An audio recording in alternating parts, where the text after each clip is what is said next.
Assalamualaikum warahmatullahi wabarakatuh.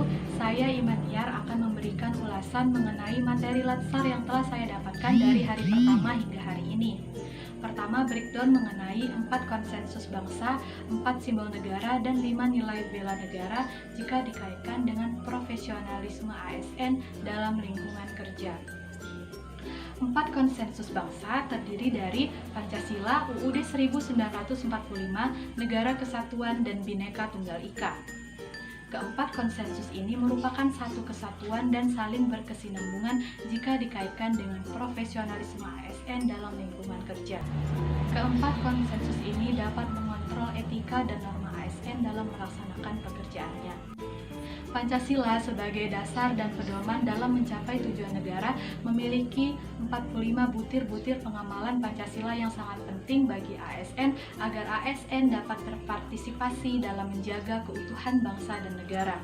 UUD 1945 merupakan konstitusi yang mengatur kehidupan berbangsa dan bernegara, sehingga sudah sepatutnya ASN tunduk terhadap peraturan-peraturan yang telah dibuat oleh negara agar dapat menjadi contoh bagi masyarakat umum. Negara kesatuan artinya pemerintah pusat memegang kekuasaan penuh dalam menjalani kehidupan pemerintahan, sehingga sudah seharusnya ASN dapat menjaga wibawa dan kepercayaan yang telah diberikan. Bhinneka Tunggal Ika artinya berbeda-beda tetapi tetap satu. Dalam hal ini, ASN dapat berpartisipasi dengan memberikan pelayanan kepada publik tanpa membeda-bedakan golongan. Keempat konsensus ini jika diterapkan dalam lingkungan kerja dapat dilihat ketika saling bahu-membahu dalam pencapaian akreditasi zona integritas, wilayah bebas korupsi, dan wilayah birokrasi bersih melayani. Selanjutnya ada 4 simbol negara yang terdiri dari lambang Garuda, lagu Indonesia Raya, bahasa Indonesia, dan bendera merah putih. Keempat simbol negara ini dapat menjadi ciri khas dan bentuk pengabdian seorang ASN kepada bangsa dan negara tanpa pamrih dan melaksanakan pekerjaannya sesuai dengan SOP agar dapat menghindari konflik kepentingan. Implementasi dalam lingkungan kerja dapat dilakukan dengan memberikan pelayanan dengan optimal dan melaksanakan apel setiap Senin untuk menghargai jasa-jasa para pahlawan dalam mencapai kemerdekaan Indonesia.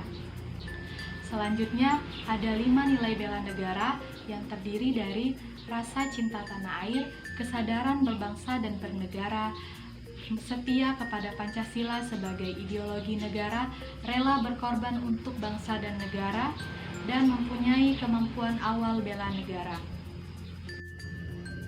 5 nilai bela negara ini merupakan pengejauhantahan dari 4 konsensus bangsa.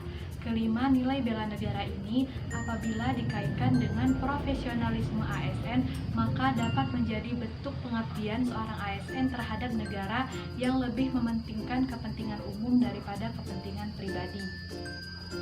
Implementasi 5 nilai bela negara ini salah satunya dapat tercermin apabila ketika ada pekerjaan yang harus diselesaikan dalam waktu tertentu, maka dapat dengan ikhlas mengerjakan dan menyelesaikan pekerjaan tersebut di luar jam kerja tanpa diberikan upah lembur semata-mata karena pengabdiannya kepada bangsa dan negara.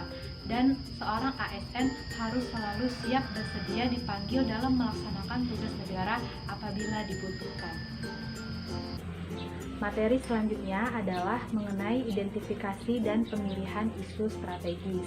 Mengapa perlu dilakukan suatu identifikasi terhadap isu?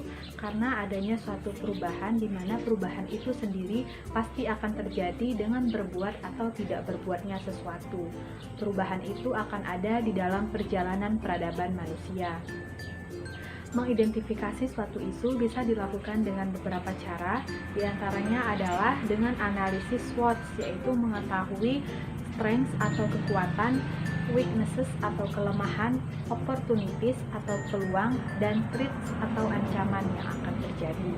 Cara analisis selanjutnya adalah dengan menggunakan analisis USG, yaitu dengan mengetahui urgensi atau seberapa pentingnya suatu isu tersebut dibahas, dianalisis, dan ditindaklanjuti. Kemudian dengan mengetahui seriousness atau seberapa seriusnya suatu isu tersebut jika dikaitkan dengan akibat yang ditimbulkan. Growth yaitu seberapa buruknya dampak yang akan ditimbulkan apabila tidak ditangani sebagaimana mestinya. Cara analisis yang selanjutnya adalah dengan menggunakan fishbone diagram, di mana fishbone diagram ini mengetahui masalah yang sedang terjadi dan penyebabnya. Untuk mengetahui penyebab dari suatu masalah tersebut dapat diketahui dari beberapa poin. Yang pertama adalah man atau manusia, kedua adalah method atau metode, ketiga adalah mesin atau mesin, dan keempat adalah environment atau lingkungan. Dari beberapa cara analisis tersebut, hasil yang kita dapatkan, kita dapat mengetahui isu yang sedang terjadi saat ini dan mengetahui solusi apa yang bisa kita lakukan untuk mengatasi isu tersebut. Ada beberapa manfaat dari pembelajaran pembinaan sikap dan perilaku yang secara dasar dilatih melalui latihan baris berbaris, yaitu melatih mental, membentuk karakter disiplin, bertanggung jawab, tidak mendahulukan kepentingan pribadi di atas kepentingan tugas, serta dapat menumbuhkan rasa nasionalisme sehingga dapat menciptakan persatuan dan kesatuan bangsa. Selain itu, latihan baris berbaris juga melatih daya konsentrasi yang dapat diterapkan di lingkungan kerja, di mana dalam menyelesaikan setiap pekerjaan pasti membutuhkan konsentrasi yang tinggi dan juga ketelitian.